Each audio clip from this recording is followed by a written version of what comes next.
More importantly, players want to play for AP. They have a different level of respect for him, the way that AP can relate to them because he's been through all of what they're going through. I heard Maxx say it in a podcast a couple of days ago. He said, when you have a guy like that leading your team and he tells you to do something, you take it with a different sense of urgency and a different sense of respect because you know where it's coming from. And you just see that amongst the whole team. I was not necessarily a fan of the Raiders as a team, but I always thought the Raiders had the dopest like merch in the game. And we still do. I ain't gonna lie, as a reporter, I feel like you could throw the pads on, you know? If they needed me in a third down situation, third and goal, you know, maybe block as a fullback, you know, I could probably provide. I don't know how well I would do, but I would trust myself a lot more to go win than the majority of beat writers that cover the team. I mean, just throw that 52 on you.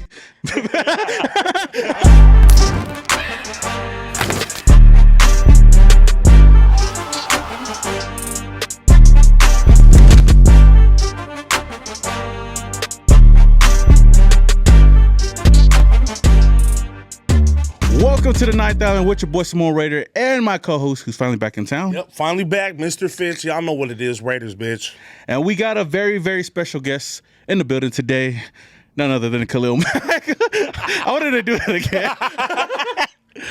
Okay, I'm just joking, man. But we got none other than digital reporter for the Raiders, Levi Edwards, man. How you doing, man? I'm doing great, man. Yeah, I wouldn't necessarily say special guest, but I'm glad to be here, man. Nah, you're special guest, man. Yeah. You've been doing a lot lately. I mean, life has been crazy, but you are coming back from Cali, man. I wanted to ask that real quick. How was the Cali weather out there? Because I know you were with the Raiders in Costa Mesa for training camp.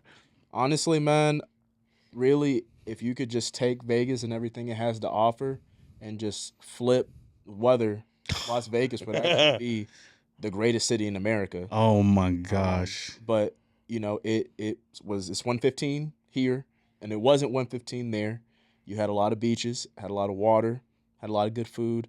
So, you know, obviously, you know, during the evenings, it'd get down to about 79, 75 degrees.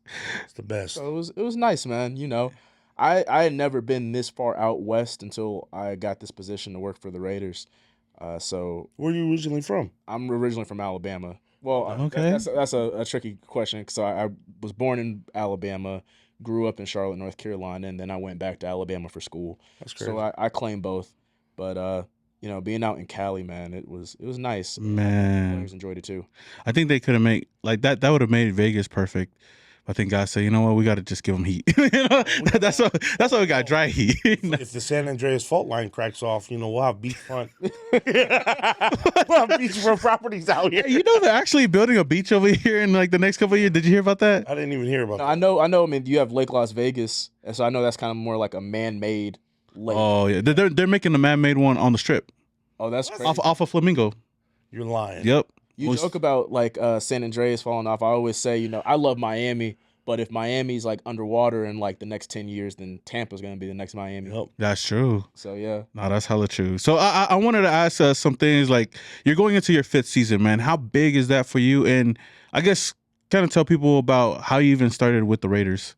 Well, I mean, that's definitely a crazy story just in general. So I had a very unusual route into how I got here with you guys. So essentially, I graduated from college. I'm a Samford University alum from, you know, in Birmingham, Alabama, and I did a whole bunch of sports journalism there. I did, you know, shooting. I shot for games, did broadcast, did a whole bunch of stuff with our sports shows. I was the sports editor for a newspaper. So I did all that. So I have a very fundamental sports background. It's something I've always loved doing.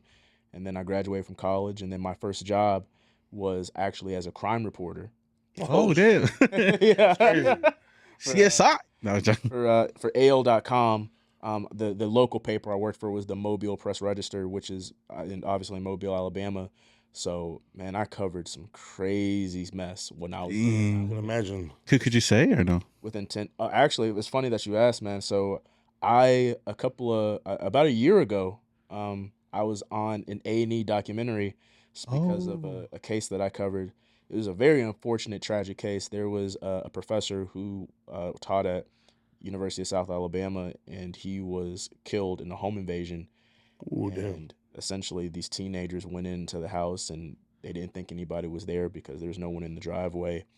And, you know, the professor popped out, was alarmed, and then they, killed him and left. But the reason why they were able to get the suspects is because one of them stole a Nintendo Switch out of his house.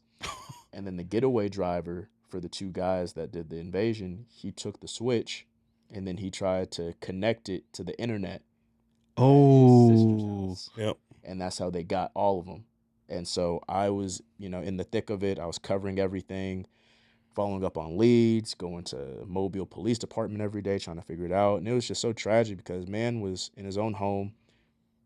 You hate to say, wrong place at the wrong time, but you're in your own home. Yeah, that is tough. And so, long story short, quick plug if you haven't seen, let them know. Witness the evidence. Witness the Murder digital evidence. That's the name of the show. It's on A&E. Episode 6, Game Over. That's what I was on. Check that out. So definitely gotta check that out. That was the biggest case I covered while I was there in the show. Internet's a motherfucker, bro. Yeah. You get caught up on anything. That's why I be tripping out, like, versus my day to today's day. Everybody be on the internet posting. You be seeing motherfuckers doing robberies. Like, hey, we're live over here. Like, what is wrong with you guys? Yeah, but that, hey, I ain't gonna lie, though. That's how I got caught in my first case I ever did. Short story. You over there. They didn't catch him. The first person says I caught was I actually got the heads up because my brother got arrested, and he was like, he got the word out, so they hit me up. Hey, they just got King. So I was like, what? And then it was 4 a.m. when I got the call. So I literally picked up, took off, jumped in the car, told my wife, let's go. Jumped in the car. As I was driving off the property, because they didn't know I had a car at that time, I literally saw them coming to raid my spot. Long story short, 5 months later, they caught me, and you know how they caught me? How? I logged into MySpace. Wow. I thought they were going to say, I thought you were going to say something about your cell tower. They didn't really know my white side of the family, you know what I mean? Because I'm half Italian, half Samoan. Mm-hmm. So they knew about my Samoan side of the family. But I don't really have an Italian side of the family. It's my mom, my grandma, that's it. So, and they didn't really put 2 and 2 together. So I left and went to my grandma's house in Temecula from where I lived at. And that's like 2 hours away, you know what I mean? And I was laying low. And that's how they caught me. I went on to MySpace and they got the IP address. That's crazy. Yeah. Literally, I logged in today, like around 4 p.m. Next morning, they were there for me. Gang unit, helicopter came out of nowhere, all that shit. You gotta hide your IP addresses. That's a crazy story. I thought you shared one, I shared one. I thought you were gonna share a story that you didn't get caught. I was gonna say, I mean, you caught now. I got caught on that I one. just want everybody to know, I've never committed any sort of crime. He has nothing to do with it. I had a slogan when I was there. I said, break the news, don't make the news. That's what I like that one. That's what I always say. I had a rough rough upbringing, and I was with the shits back in the days. But I'm older now. I have kids. I have a career. You know what I mean? Yeah. Anybody could change. I changed over the years. No, most definitely. I've changed in a very short period of time. Even yeah. So we all If you, there's a Muhammad Ali quote say, a man that that thinks the same at 25 as he did 45 wasted 20 years of his life. Sheesh. I like that. I like that. I'm surprised I never even heard of that one. Quote that one. I like quotes. So how did you go from that to covering sports? How did you get into that? So I was there for about 10 months to 12 months, and so everything hit the fan because of COVID. Oh, so I graduated college in about August of 2019, and then got that as my first opportunity to break into the industry. And so once we hit the thick of COVID, obviously everyone got furloughed and people were working from home, and I just was in a bad place, and I just decided I needed to kind of reroute. Yeah. Kind of venture off to do something else. So I looked at a lot of other opportunities, and it's hilarious because I applied for this position that I have now. I applied for it in about, May of 2020. Yeah. And so I didn't really hear anything back from them, for a while. There was a guy who had randomly worked for the Raiders, digital team that had followed me on Twitter, now X, and I didn't think anything of it at the time. So about 4 months go by, and then I take another position with a TV station in Nashville, and I was doing remote training for that. Obviously, everything's still virtual. I can't go into the office yet. And so as I'm preparing to, take this position and move to Nashville, that's when I get the call back from the Raiders. And Nice. I did 2 interviews, and the rest is history. And That's it turned dope. out that the random guy that followed me on Twitter will turn out to be my boss. Sheesh, that's dope. He turned out to be a really, good mentor for me. Really put me on game. So he was over my department for 3 seasons while I was there. So real blessing to to have him give me that opportunity. And it's been a whirlwind since. Obviously you guys have been a part of the nation for a while, but even in the short, I wouldn't necessarily say short, but the 4 years that I've been here covering the team, it's not a day I've taken for granted. I mean, you come over here from Alabama or Charlotte, right? Well, yeah, Or Alabama, same thing. Were you a fan of the Raiders before you came, or Funny you mentioned that. So I was not necessarily a fan of the Raiders as a team, but I always thought the Raiders had the dopest merch in the game, and we still do. Yep. I always loved the cursive Raiders, Yeah. Straight Outta Compton, and that movie Straight Outta Compton that came out my freshman year of college. So there was a good span, even in the South, where everywhere you went for about a year or two, people were rocking Raider stuff. Yeah. That movie, everybody had the LA Raiders gear with the hats and all that from the movie because it was just so big when it came out as a phenomenon. But I always loved the colors. I always thought they had the dopest uniforms. When I went to high school in North Carolina, my high school, we were the Huff Huskies, and our colors were the exact same colors. We were black, white, and silver. That's dope. So, I've been in silver and black for a while now. It's been a minute. So I've always liked the colors. I ain't gonna lie, as a reporter, I feel like you could throw the pads on, Like if they needed if they needed me in a third down situation, Yeah. 3rd and goal, maybe block as a fullback, I could probably provide. I don't know how well I would do, but I would trust myself a lot more to go in than the majority of beat writers that cover the team. Oh no, most definitely. Yeah. I mean, just throw that 52 on you. It's like you never left. Go ahead, my man. Well, no, what were you about to say? I was gonna say. Speaking of that, man, I forgot to bring it up when we were talking about Costa Mesa. I seen the clips, man. You going 1-on-1 with over there with Marcus and Gavin. Yeah. My boy putting his highlights out there. But I was like, okay, I see you, man. It was all fun and games. That was one of our little running jokes. So obviously, Gavin Rivera, he's my new boss. He's the head of the digital content side and social media. Marcus Padilla, great guy. He's the head of the broadcast team, and so he just kind of challenged me one day. He was just kind of because at other training camps when they were in Napa, he would do 1-on-1s with some of the other coworkers, and because he had a tip or two that he had got from a couple of offensive linemen along the way, being in the job as long as he is. And I'm over here thinking Marcus, those tips are nice, bro, but it's not gonna cut it against me. Damn, so he was like, all right, bet. So he was talking his talk, and then it became a running joke where it's at the end of practices, towards the end of camp, we would do 1-on-1s against each other where I was defense, he was offense. And obviously my highlight reel was my highlight reel. So I'm going to put up one I would put. I see the comments too. Okay. So I'm not going to lie and say Marcus didn't get a couple of reps. He got a couple of wins. I'm not going to lie. But obviously my highlights are what they were. You guys saw the film. So I'll just leave it at that. So I'm waiting on Marcus. If Marcus wants to drop his tape, if he wants to drop his Marcus, let him know. Yeah, I'm waiting on him to drop his tape because he won a couple of reps, and I even was nice enough to even post one of his wins on my story. Yeah. So if he wants to bring it, but my work's out there. Maxx saw my work. Yeah. If he needs me out there. Told you, man. Throw the pads on, bro. Throw the pads on. Yo, Marcus, man. Maybe he can't find the highlights. They were never there. I'm just joking. They got lost in the surf. They got lost somewhere. Like the last podcast. I know. I was waiting for that to drop for months, bro. I was like, we sat there for 3 hours and he ain't even dropping yet. Okay, quick update for some of the people out there. This is actually the second time we're shooting with Levi right now because there was a 1-on-1 I had with Levi and I The last thing I saw was a picture, like, I'm still coming soon. Didn't see nothing for like 3 months after. It's still that. coming, you know. What's going on? Yeah, and I basically lost the file to it, so that's why we're here. But hey, now we got the ooze here. Yeah. So we're still doing it. But I thought that was pretty funny though when I seen that. And I know like the very first time I did see you was when Josh McDaniels got hired. Yeah. And they that was the first time I seen that they started panning the camera to the reporters. They only do that for certain special, things like that. So if it's a press conference where we're bringing in a new coach or bringing in a new GM, they'll do it in the big team room, and obviously they'll have, different camera angles, and they'll pan it to the reporters and back to the people for like really big press conferences like that. Sometimes for certain draft picks and certain situations, they'll do that as well.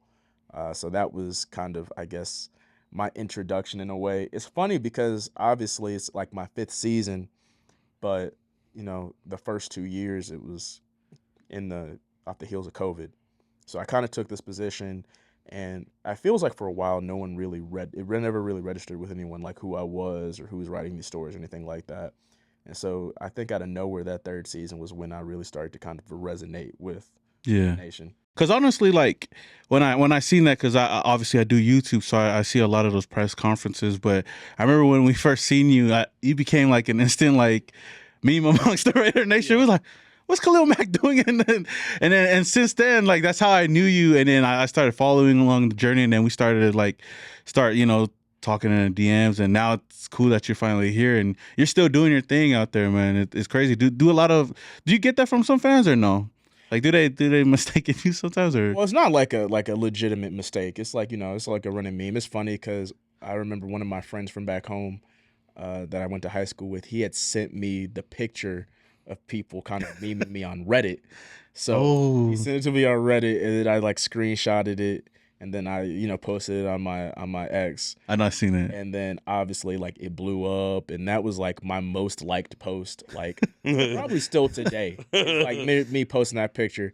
So it's one of those things where it's all love, it's all fun. Yeah. It's kind of one of those things where I take what I do seriously, and I take what I do in this profession seriously, but I don't take myself seriously at all. I'm the same way, man. I always, as long as it's not like any real malice involved in it, man, I'm not one of those guys that's really super sensitive about things. Like, I'm pretty cool with who I am, and I'm pretty cool with what I do. So, if you can't laugh at yourself, then what are you doing? Yeah. And that's the same with us, man. When we did this, like, honestly, we just have fun with it. Like, so I know some people take it seriously when we talk about certain things. Like, I was a big Jimmy G guy, but most of the time I was just trolling the fans, and they would always get mad at me. Like, I was like, what are you talking about?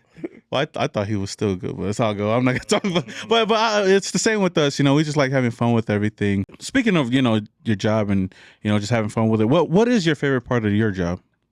Man, that's such a hard question because there's so many different fun parts of the position. Yeah. Obviously, if I had to just talk from a very broad point of view, it's the fact that I get paid to do something that I really do truly love to do. Mm-hmm. I love it. And there was actually something that I heard Taylor Rooks say. Taylor Rooks has this podcast. It's called Too Personal with Joy Taylor, I believe. And they were just talking about young, upcoming sports journalists that get into this industry, and they get into it for all the wrong reasons. They get into it because they want the fame and they want all the perks that come with being in the position, but they don't love game. They don't love ball like that. And so for me, I can't say that. I love ball. I love this game and everything that, it entails. I love the grind. I love the hustle. I know I sound like, I'm a homie from Paid in Full. But I love the hustle, and I love what I do. And when I get to tomorrow, when I get to wake up and I get to drive to Allegiant Stadium and I get to walk in that tunnel and be out on the field, for a preseason game and just kind of look around and just say to myself, like, man, I get paid to write about football. I get paid to talk about football and watch games. And that to me, just in totality, is the greatest part about my job, because I'm doing something that I would be doing for free. I would be texting. For reals though. What we do. Basically what we do for free. We talk about a team for free. Yeah, I'd be texting my friends. I'd be doing all of the same stuff I do and paying as much close attention to all of this. And I'm blessed enough to be able to be on the insides of a football team and tell their stories and share them with, a large audience that respects it and that truly, really does rock with what I do. And so that is the best part to me. Yeah. It's just being passionate about something, because it doesn't work out for everyone like that, in terms of the fact that, a lot of people can't follow their dreams. A lot of people do what they have to do to get by, which we all have done before. Yeah. Like, that's not new to any of us. But for me, this is something that I've wanted to do since I was in the 8th grade. This is something I've been passionate about my whole life. And so for me to be able to live out my dreams, that's dope. Is amazing. Yeah. Yep. And speaking of teams, it's not just any team. You're covering the Raiders. Las Vegas freaking Raiders. The Las Vegas Raiders. Not only a storied franchise, but you're in the entertainment capital of the world on top of that. So how is that transition? How oh, you know what? I wanted to let me rewind. So speaking of, you and your job, and obviously tomorrow is going to be game day. What does a game day look like for Levi Edwards? Really just depends on where all game days are really pretty much the same. It just depends on the result of the game, obviously. I just wake up, get breakfast, get coffee, and then the drive or the ride to the stadium is always, like, crucial for me. Mm-hmm. So, obviously, if I'm on the road and I'm on the bus going, I got to make sure I have, like, my AirPods in, I'm getting my mind right, just getting ready to, this is going to be my best coverage today. I'm going to cover this team as best as I can today and live in the moment and enjoy it. And it's the exact same thing with driving to the stadium, where it's like it's crazy, man, because I haven't played football in a while. I haven't stepped on the field in a minute. But it's like, for some reason, even as a reporter, I put myself back into that mindset, getting ready to go. Like, game day. The calm before the storm, getting ready, huh? So, those drives are crucial. I have the audio blasted all the way up, and I just enjoy the ride. I get there, and then I walk to the stadium. Sometimes I stop listening to music just so I can kind of hear the fans, and I can hear everything going on around me, and really just kind of interact with people. And so I get in the stadium. I go up to the press box.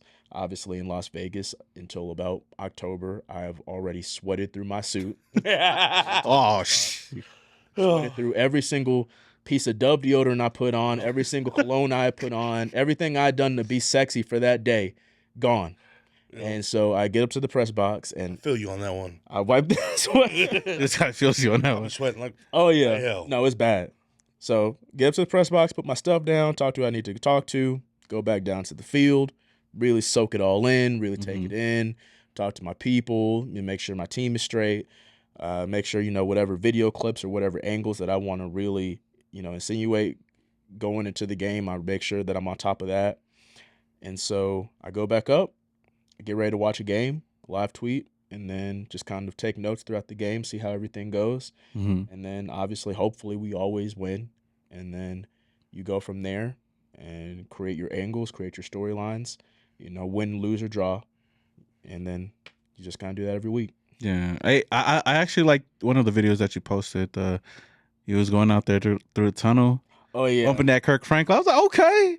I was like, damn, my boy came out there like he was about to enter the Royal Rumble. I was like, that was a dope little angle though. I was like, okay, I like it, man. But yeah, no, I'm trying to steal some moves from y'all, man. I'm trying to be more of I'm trying to have a little bit more content creator. You should, man. I mean, you're in there already, and I'm sure the fans will eat it up as well, man. Now, I got a question about your job. What's up? Do you get to eat for free? Of course it has to be. I mean, all the times I've been in the headquarters, and there's been dozens of times where I see the food, all that, and I'm always curious, like, does everybody get to eat for free in there? Yes, I do. Lucky. Yeah, they take. Now, is it good food though? Like, define good, like healthy or like no, good? like is it bussin'? Bussin'. Some days better than others. What I will see the players eat it up. I'm like, man, that's just. So, but you don't eat on game days over there at the headquarters. No. Oh, you're just saying headquarters. I will say this though. Headquarters. So, like, obviously, the players and the football staff, they have their own section of food, and then they have a different lunch that they bring out for business staff. Damn. So I'm technically considered business staff, obviously. So I eat whatever options they give to us, and honestly, some days are better options than others. Yeah, What yeah. I do appreciate is they always have like really healthy, hearty options. That's good. So, if I decide like, hey, I need to lose some weight. I need to get on the diet real quick. I can't eat that mac and cheese. I can pick better options for me to eat to kind of get through that. Yeah. I will say that, when I do travel with the team and I do, have the perks of eating the player food or the football op food, for an example, like in Costa Mesa, it was lovely. It was very I seen Guy Fieri over there. fun. Yeah. Yeah, no, actually, where I'm actually potentially going to be doing a story on Guy Fieri this upcoming season off of an interview that I kind of got with him during training camp. So I'm just going to plug y'all guys in there. Make sure you tune in, Raiders.com. If you need any like taste testers, like nice little Guy Fieri story might be coming out to kick off our Raider Nation origin fan story that we started doing last season. Essentially, it's a series that we started where we take some of the best Raider fans, in different places and just kind of tell their story of how they became fans and their favorite moments and things like that. So we're going to be kicking it off with a bang with him. That's dope. That's hella dope. And speaking of projects that you've worked on, man, I know we were supposed to do, we talked about doing a podcast for a long time, but I know you were working on something important last year. Then we find out that it was the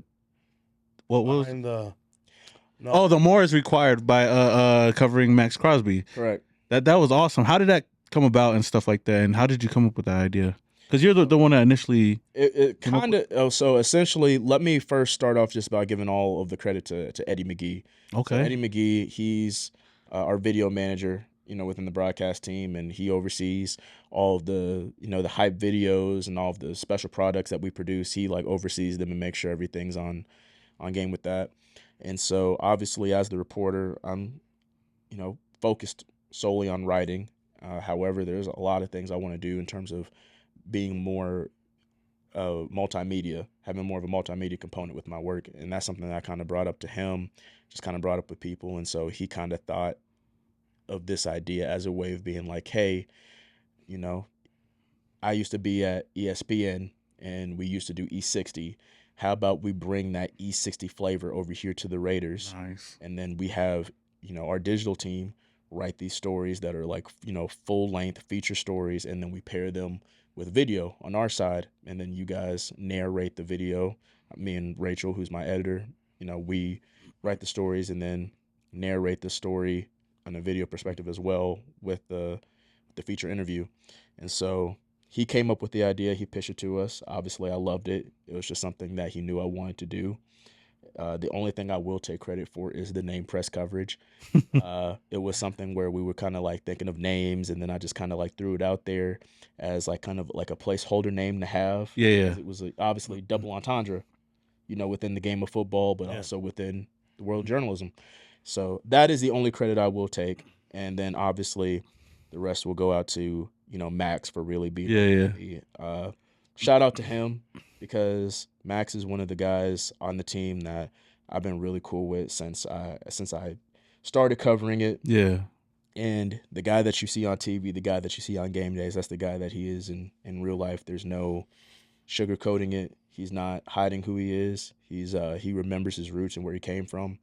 And, for him to just be open with me and let me into his house, meet his wife, interview his brother, that's huge. Meet his dogs, meet his 3 dogs. That was dope. And so it definitely is one of the stories that I'm most proud about. And I believe that, the success of that story and how it went from an article and video aspect has opened up a lot of doors with me, in headquarters. No, I think it was awesome. And it was great to see, especially behind the scenes, behind, the pads and everything like that. I mean, we knew of Maxx Crosby, but to dive deep and, his past and stuff like that, his growing up, because not a lot of people know that, their family struggled and stuff like that. And, even getting to college and trying to make a name for himself to come in here. Because when he came to Oakland, he wasn't even considered a guy that was going to be a star yet. I knew I kid you not, everybody in my family knows. As soon as he broke, what was it, his forearm? Yeah, on the Hard Knocks thing? On the Hard Knocks? Yeah, I remember that. That was the moment I was like, he's going to be a beast, bro. Well, because he still wanted to go out. Like, he broke his arm, He was but still trying to prove a point. I was like, he's got that animal in him. yeah. Yeah, no, it was one of those things where he was one of the very low-key stars on the team. Yeah. Because when I first came to the Raiders, it was in 2020. Obviously, Derek Carr, still the face of the team. Yeah. Josh Jacobs, one of the growing face of the team. So Maxx was there, and he was like a standout, but he was still Because he had on that the come 10 up. that 10 sack season. Right, as a rookie. Year. Yep. And so going into that 2022 season was when I came up with the idea of being like, hey, he's only going to get bigger from here. So we got to figure out a way for me to do like this story. I wanted to do a full-length feature story of him just going through his life and us really taking a dive into who he is, because no one had really ever done that to that point. And I was like, he's going to be a superstar. So we got to get this out the way now, because somebody else is going to do it before. Oh, we do. definitely. And so essentially I had already had the idea to write this story, and I'd already talked to Maxx months in advance before we had even shot. And I was like, hey man, just know, like, this is what I want to do, and I'm getting it all together. And he said, bet, I'm ready. And so it just worked out perfectly, because I already had my pitch for this story I wanted to do, and the video team had their idea for how they wanted press coverage to be. So it just meshed at the perfect time, and then that's the results that we got. And what better player than Maxx Crosby, and now, like, he's the face of the team, and it's crazy. Like, the best player amongst his peers, which is crazy. Mr. Vegas, bro. I know he should be hired. I still think. I think he should be hired, yeah. But maybe I'm biased. I don't know. but yeah, that was great. And I know you guys followed that up with the Amir Abdullah one too, which was pretty awesome too. Yeah, and that was, shout out, Birmingham versus everybody. Okay. Amir is from Homewood, Alabama, which is where I was born. So we have a lot of mutual family friends, and so it was awesome to see him also get that light too. And I thought Rachel did a great job on that story. So yeah, shout out to Amir. That was another really good one that we really knocked out the park. It's funny that you got mutual family friends, because the time when I told my family about Isaiah coming in, and my family was like, man, I know Wooty Whoop. And then his uncle actually hit me up that same week, Isaiah's uncle. Yeah. He was like, hey, I seen you guys were about to sit down with my nephew. I was like, oh, what? And he's like, by the way, are you related to so-and-so? And I was like, yeah. Going to find out a lot lot of our families know each other. Our family know each other. We're all related somehow, I know y'all had him on the pod, and I saw that episode, and I loved it. I'm going to put y'all on game. Have you read The Eighth Round yet? No. Okay, so essentially, for the last 3 years, I've rolled out a article series. It's a long form. Oh, the one that you dropped with the undrafted. Yeah. I seen it with Robert Spillane, Jacoby, and Isaiah. I didn't read it, but I seen him post it. That's he has a really good story. Essentially, we take our top undrafted players and tell their story of how they broke into the league and how they have to work. And Isaiah's story was great, and he was included in this year's installment. Yeah. And he's the guy, man. He had a hell of a training camp. Oh man, I'm already know. I've heard. I'm already knowing. We was calling him, man. I was telling Usay, stick around, because we seen a little bit of it last year, and then this year, I'm excited though. Every opportunity he had last season, he capitalized. Oh yeah, for sure. Especially I'm when excited to see what he does. Especially when Epps went down, he went out there and balled out. He's a great guy. Oh, great, like down to earth dude. I mean, obviously you guys know that, but no, I'm really cheering for Isaiah this year. That's your breakout player of the season. It is. Actually, the social media came out when we were at open practice, and they interviewed me real quick and just, who are you looking forward to this season? I was like, man, I got shout out to Isaiah. I'm not gonna lie, we biased because he's Samoan, so we don't have a lot of Samoans on the team. I know. We only have him. More Samoans. We got Kanai, call up Juju, man. I was joking. He's been an awesome player, and I can't wait to see him this season as well, man. But speaking of media and stuff like that, we were privileged enough to be in the schedule release this year. Guys killed it. I mean, sure. 2 seconds of my bro. Both games I've been to, bro. I've seen the practices and the Cowboys game last year. We were on the screen. Yeah, they showed it. Yeah, bro. That's what I was gonna tell y'all. I was gonna ask y'all if y'all seen it. We seen it. I mean, in the stadium. Yeah, I never caught it. Like it. We're to do that all season. Throughout the season, yeah. I think that's crazy. So we're gonna be on the screen all season. Hey, look at me. Now I know, because the last 2 times I was there, I was like, damn it, I missed it. But man, I got to give a huge shout out to Marcus. Yeah. Marcus Padilla and Gavin as well, man, for even just having us on there. He got to stand next to the coach. I got to Worth, I mean, mouth some words out on the screen, which was pretty dope. But the year prior, you were on the schedule release. I was in the schedule release. Do you remember? Yeah. Yeah, like he had the paper hit his face. I was like, bro, I was laughing because we were watching it. We kind of parodied it. But then when we were watching it through, and I seen your scene, I was like, I know him. And then you just see the flavor doom. That's actually a funny story behind that scene. Yeah. While you're on the topic of Marcus and Gavin, so essentially, bringing back in Eddie, it was Eddie's idea to kind of have this kind of schedule release of us hyping like, okay, we got the dates. And so what I loved is he got everybody in the building involved in the video and gave them their little shine. And Eddie was like, okay, so you're gonna be in it. And obviously when he says, oh, we want you to be in it, I don't know in what capacity. I'm over here thinking like I'm gonna be just just a little extra, somebody in the background doing something. And so we get to that scene and he was like, okay, so this is what you're gonna do. You're gonna be the guy that gets hit with the papers. And it's gonna be hilarious. And so they say it's gonna be hilarious. It's gonna be great. So it's like we just need you to stand here and smile, looking up as it hits you. And so we were dropping it from the second floor of the building into the lobby. Oh, okay. It wouldn't hit me the right way. It would like float and it wouldn't hit me. Oh, it would go on a way. So in order to get the shot perfect, Gavin got up on a little step ladder in front of me behind the camera, took this piece of paper and he just hit yeet. Yeet. He said, yeet. Yeet right down. So that's the way we could get the perfect angle of the papers hitting my face. And that was hilarious. And Gavin was probably maybe a month in at that point.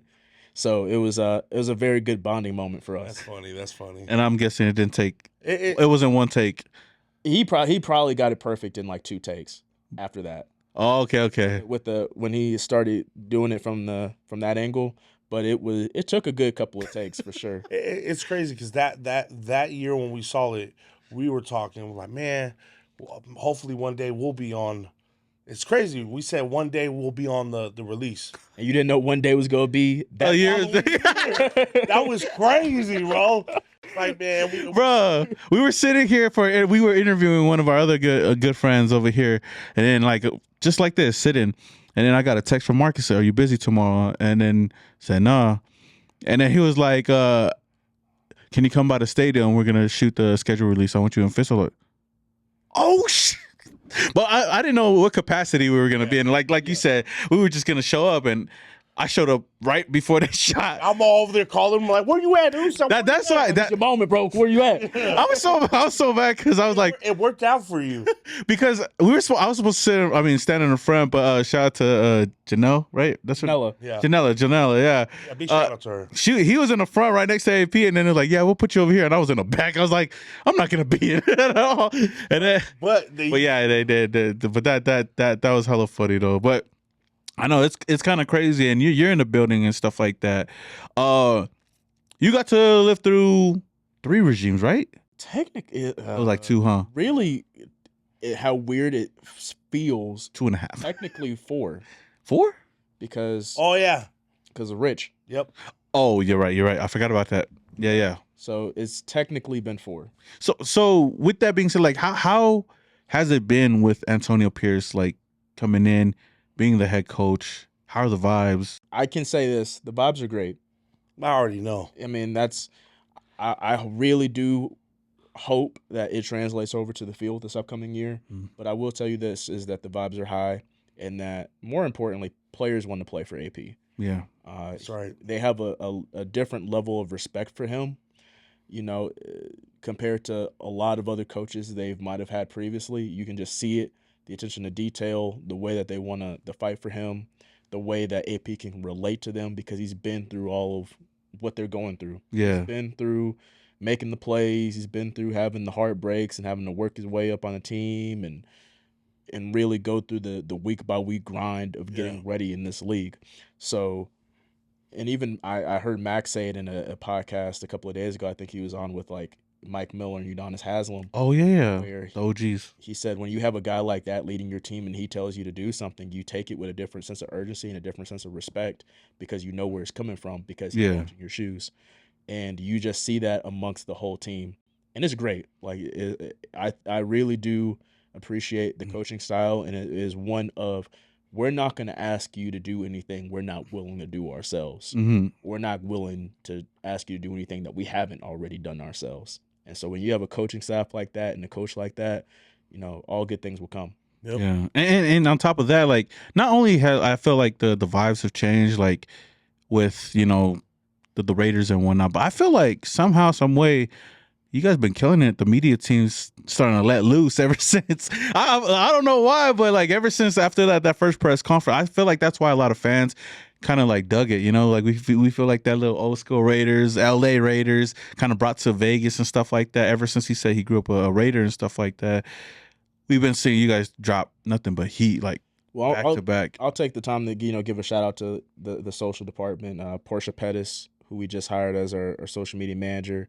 Alexis Alvarez, Christian Schroet, Cade Burstedt, all of those guys, and even our video team, Sam Freed, Connor Young, Janella, shout out to her. Yeah. Eddie McGee, they've really been cooking up a lot of heat in that department. For real, though. And so everything that they do, just the creativity that they have when they do things, I really admire it. Yeah. And it really helps me when I'm writing stories, and we have like a very good team chemistry now where I'm writing something and they'll be like, okay, well, let me come up with a video or let me do this post, amplify this. And we kind of all think in the same mindset of, okay, so how can we get this out to the masses? How can we make this cool? How can we make this sexy?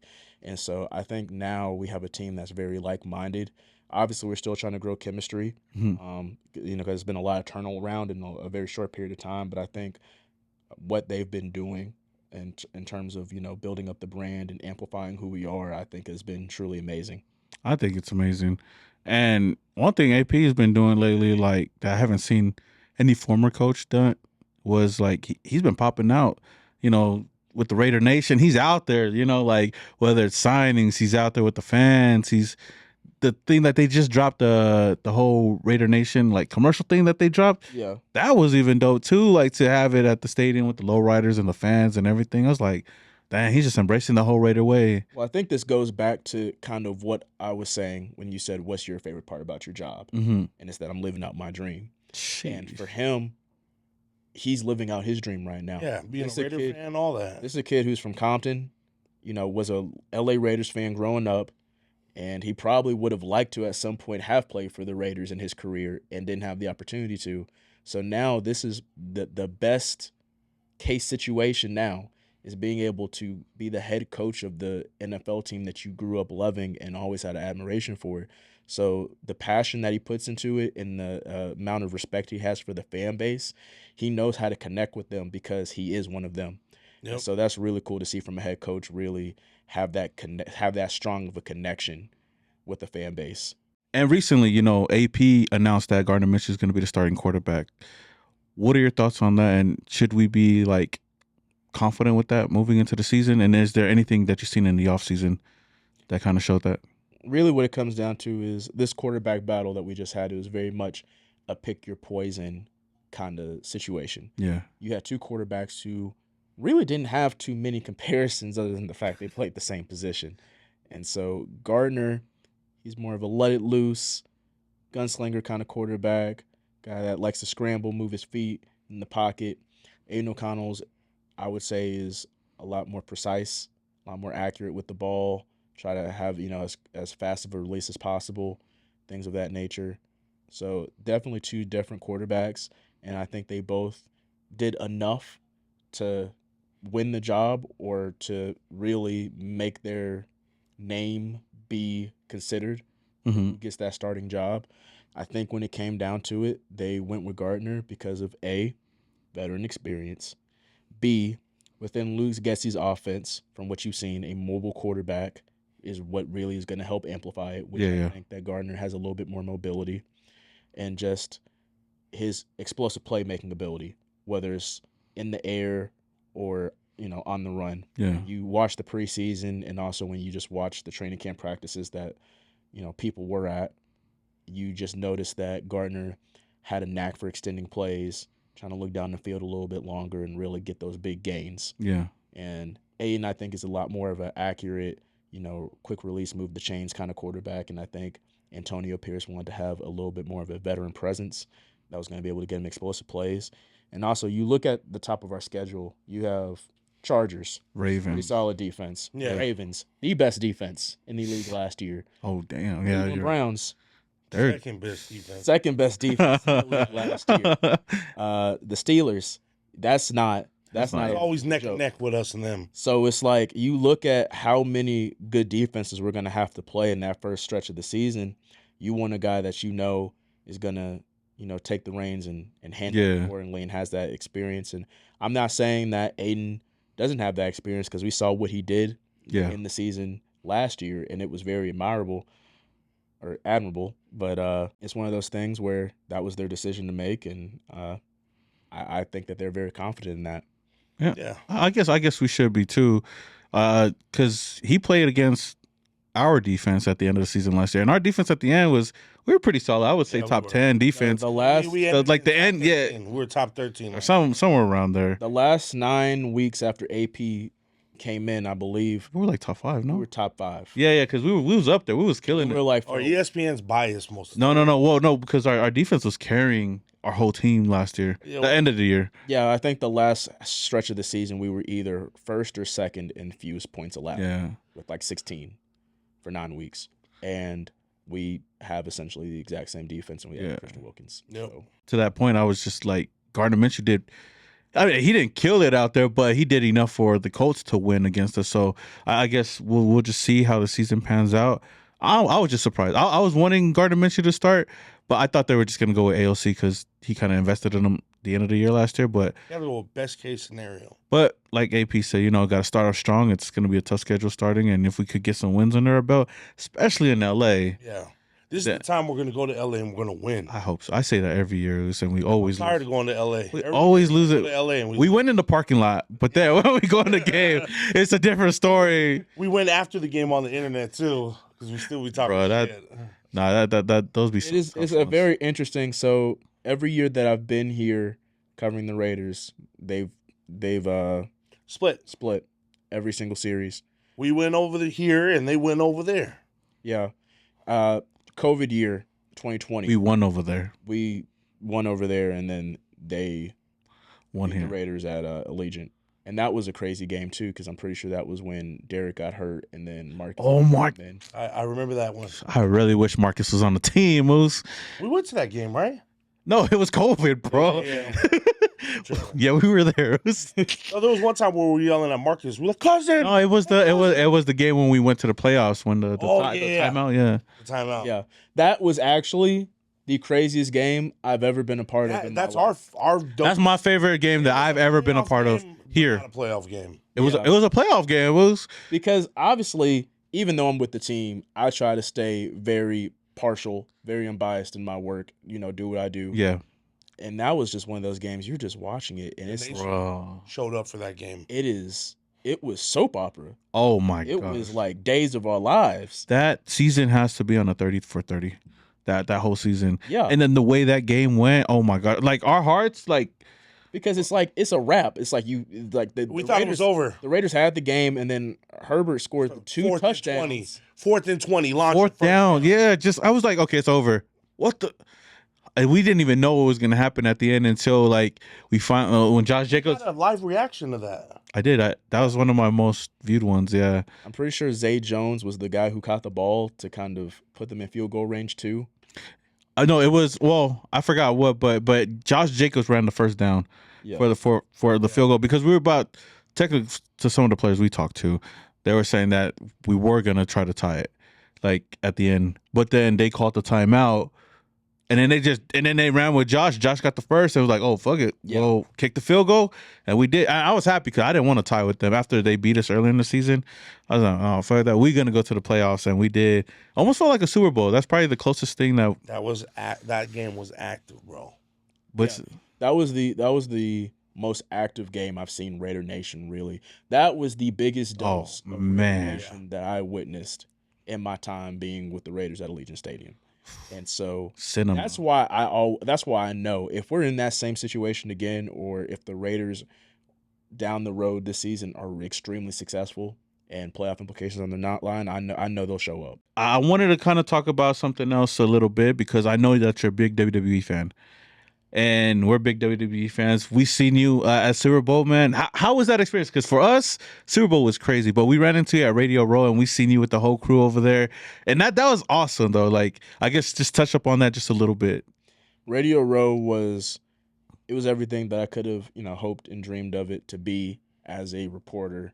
When you get into this industry and you're covering football, the big the big stage is the Super Bowl. You want to cover a Super Bowl, you want to be there for it, and to have that experience, not of just even being at the game, but just covering the game, and it being in Las Vegas and it being in Allegiant Stadium, and just the people I met, the connections that I made, it was fantastic. And it was definitely one of my more fun weeks I've had ever since I've been in this position. And I think Las Vegas did a really good job just in terms of the host committee, the city of Las Vegas, the Tourism Convention Center. Everybody really came together and really made this event special. And, it definitely was something that I'll always be very fond of and look back at and remember. No, most definitely. And we were there too, but we weren't there the day before. I think we came in Friday, right? Yeah. But as a wrestling fan, I know there's a lot of celebrities walking around. I mean, it was crazy for us, but did you get to see any of the wrestlers walking around? I know The Rock was over there. Seth Rollins was there. So it's funny. So I missed The Rock because I was at the halftime press conference for Usher. Oh, damn. So, yeah, I was there getting some quotes for that. And that was when The Rock was at, because he was at Pat McAfee, huh? Rock was at Pat McAfee, and our booth. It's right in front of Pat. You guys are right in front of Pat McAfee. Literally, everyone from our booth just went over to walk, and you could see The Rock. Damn. So that was crazy. So I sacrificed it for Usher, but we had no idea he was gonna pull up there. No, for sure. And I know Seth Rollins was walking around. Yeah, I heard. Didn't see him, but the one cool thing that did happen is after the halftime show, Marcus he's cool with Titus O'Neil. Yeah. And so or what? He comes up to me after the halftime show is over with Usher, and he's like, "Hey man, there's a whole bunch of like wrestlers over here. You want to meet them?" Because he knows I'm a really big fan. I'm like, yeah, let's go do it. So we walk over there. We walk halfway through the stadium to get to the kind of the suite or the seats that they were in. And so I met a maskless Rey Mysterio. Yeah. I met Bailey. I met Jimmy. I see Jimmy. Yeah. Jimmy Uso. Naomi. I met Mojo Rawley, who was randomly there. Titus, obviously. Sasha was there too, no? Sasha Banks or was Mercedes there. Moné. And I met her, and I was just kind of like, That's crazy. Yeah, I was fanboying over Sasha hard. I can't believe I forgot that she was there, because I was like, I came up to her and I was like, man, like you are like Mount Rushmore women's wrestler. Yeah, you put her up there? Yeah. Okay. Before I ask you your actual Mount Rushmore, who's women's? Women's? Mount Rushmore. In my personal opinion, I'm gonna go Trish Stratus. Okay. Charlotte Flair. Okay. Sasha Banks. And Lita. Oh, dang. Should I tell him? What? About how I picked up. Who? For work. When we went out there for fun and I ended up working. We went to Wrestlemania. He ended up working. I got a call. Hey, you're in Philadelphia right now? I was like, yeah, why? Oh, when he got Brandy? Yeah, I picked up Brandy from the airport. He picked up Brandy from the airport, and like Brandy and the kid. So my company that I work for, like Brandy, Cody Brandy. Brandy. Oh, Brandy Rhodes. Yeah. Oh, that's dope. Company, you thought Brandy like the singer? Yeah. Oh no, Brandy Rhodes. Yeah. So the company I work for, they do private security for most the WWE. So he ran into her, and I guess he was standing next to Jade. Remember Jade? I was standing next to Jade, and I'm like, why does she look so familiar? But she was dressed in like a hoodie, and she was dressed in regular clothes. And I'm looking at it, and she didn't really have she had her hair must have been tied up with a beanie on. Yeah. So I'm looking at her, because it was cold at that time. I'm looking at him like, man, she looked familiar, but I didn't put two and two together. Until we're at the press, huh? And I was like, and she was sitting there, I was like, she took the bus. She didn't even nobody picked her up. Like it was crazy because I was there standing there in front of the SUV while my guys went in there to grab. Yeah. Because I know for special appearances like that, or just certain people, they try to make it very discreet as possible. Oh no, for She sure, had for fans sure. Over there. That was the crazy part. She had fans waiting for her to get off the plane. That's wild. Yeah, Bro, but the crazy thing, speaking of Marcus, a shout out Marcus and Gavin, man. Remember the WrestleMania? Oh, yeah. The press conference? We were over there at the press conference during Super Bowl week, and we were just tripping out that we were at in the media we were just walking around our first time, and then I just seen I see Marcus's head, shining, and I was like, oh, that's Marcus. We went over there, said what's up. That's the first time I met Gavin, and they had seats right next to him. And we're like, "Hey, anybody seen you?" Like, nah. We sat right there. 2 big Samoans in the front seat, just fucking going crazy. Like, it's funny because they were trying to tell us to be professional. We fanboyed out. Right when the Rocket "Damn, who's that?" We I saw the video too of him. Yeah, bro. I had the video where they were like, looks at us like Malo, and then I was like, Roman Reigns nodded at us. I was like, they're probably looking like they're in the media section. In your defense, if I was in the same spot you were in for that, I wouldn't have been extremely professional either. But not even that. Who's Rhea Ripley was there too. Oh, yeah, I was like, God. He had to turn around and take selfies with her. Rhea Ripley is my mommy. That's my honorable mention on the Mount Rushmore. I thought you were gonna put her on there, but she's still doing her work right now. We're doing her work. Okay, but okay. Speaking of wrestling and whatnot, I didn't want to dive too deep into it, but I wanted to ask you, who's your Mount Rushmore? I know we're big fans of wrestling and whatnot, but who would you have on your Mount Rushmore? So this is like my personal Mount Rushmore. This is not like who I think are the greatest wrestlers of all time. Personal. I like that. This is my personal why I love wrestling Mount Rushmore, and it's going to be Shawn Michaels, Triple H, D-Generation X. We're just going to get out the way. Okay. 2-pack. You got both of them in there. Fuck it. Yeah, so HBK, Triple H, The Undertaker. I got to. And then that 4th spot is very tricky because a lot of people rotate in it. And it changes day to day. No, for sure. But today, as I speak to you guys, I'm gonna go with Brock Lesnar. Brock? That's great. But I mean, he did handle it. He did kill it for a long time. Wait, why Brock? That's the first time I ever heard that. I mean, he's been great, but that's the first time I ever heard that. Okay, so that rotating spot for me is like between Brock Lesnar and Kurt Angle. I love Kurt. Just because I love Kurt, bro. A couple of things. Well, one, I come from an amateur wrestling background. So I wrestled in high school. So just in terms of following their careers, I've been able to follow their careers in and out of WWE in terms of, UFC, them being both, national champions, Kurt Angle being a gold medalist, things of that nature. So they weren't just aspiring in terms of like being entertaining, as WWE performers, but also they're legit badass athletes. And so obviously when they step foot in WWE and you watch their matches, they were just, Brock was a little bit more just like dominant, just kind of that dude was yeah, but they crazy. When they want to, they're both very, technically sound in the ring. And some of their matches, when they really, decide they want to go out and really wrestle, they can do it. And Brock Lesnar, obviously, with WWE being what it is, he makes it feel real. And I've never seen a match with a wrestler that makes it feel like as real as Brock Lesnar, where you're watching it and you're just like, man, is he getting his ass whooped for real? Like that's what you think when you watch a Brock Lesnar match. Yeah. And Kurt Angle, just his counters, his fluidity for someone that had never like been in professional wrestling. Oh man. Like, and then he gets in, and then within 2 years he's champion. That's crazy. Yeah. But he does everything like right. Like he picked up game like quick. Yes. Not only wrestling, but just going out there and entertaining, being a heel, his promo skills, everything. Like the things between like the Brock and Kurt segments that they used to have. Oh my gosh, pure comedy, bro.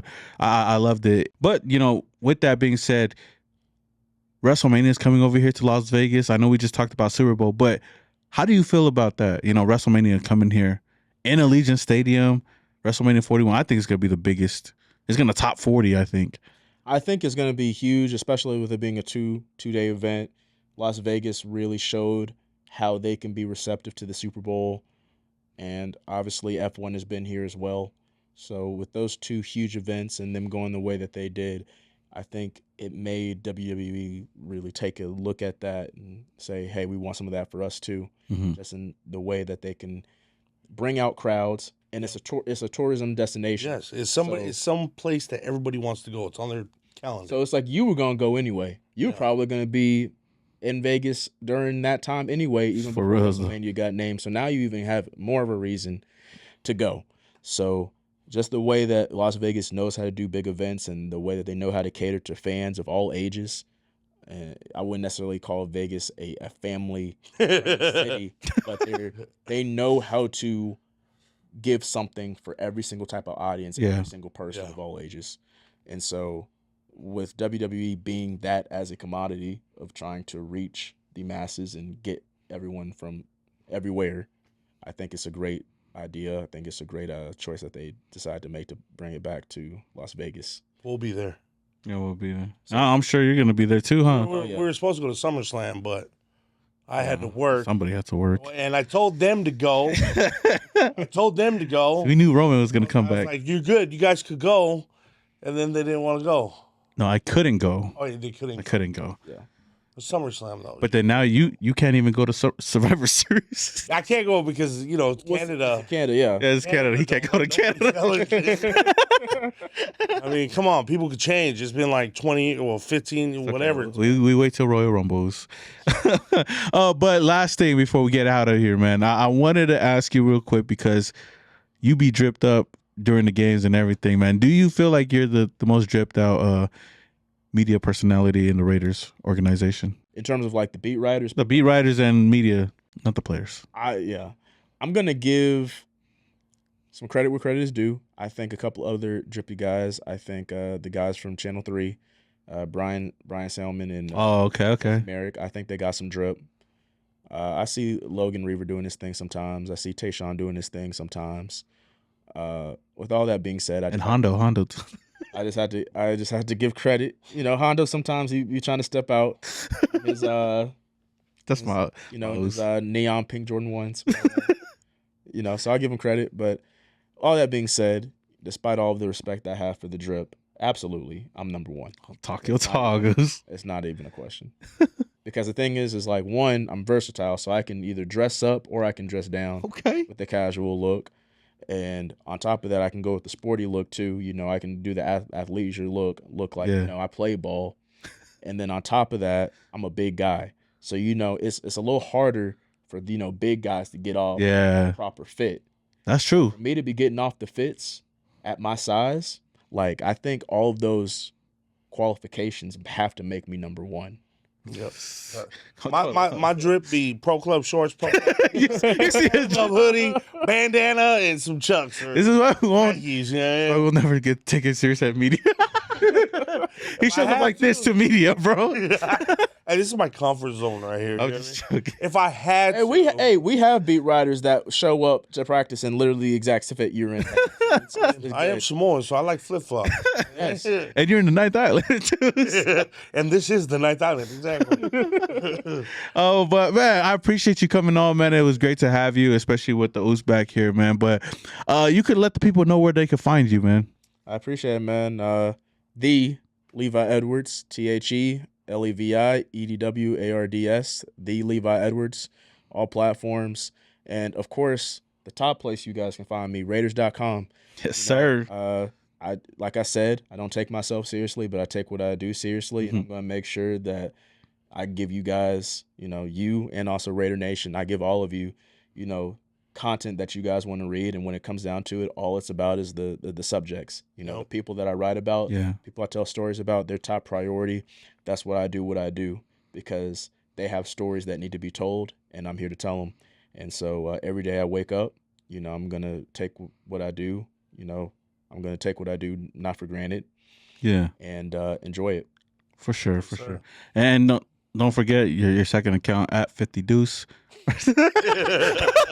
Okay, that was it. I just wanted to throw that in for fun. No, but I appreciate you coming on, man. But until the next one, obviously, you can find me on all social media platforms at Simone Raider. And find me at Mr. Fitz 714 on all platforms. Y'all know what it is. Until the next one, we are out. Peace.